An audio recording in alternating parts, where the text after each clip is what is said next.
Sadly, I've come to the conclusion that the Brexit Party's strategy is misguided.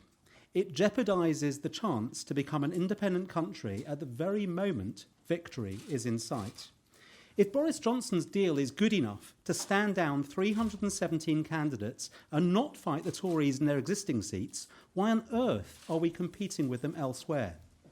It is clear that there is only one way to guarantee that Jeremy Corbyn cannot reverse Brexit and unleash his Marxist nightmare on the country.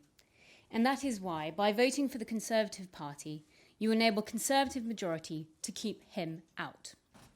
The votes they are taking are estimated, and I found it true on doorsteps, to come approximately 2/3 from the Conservative supporters, 1/3 from Labour.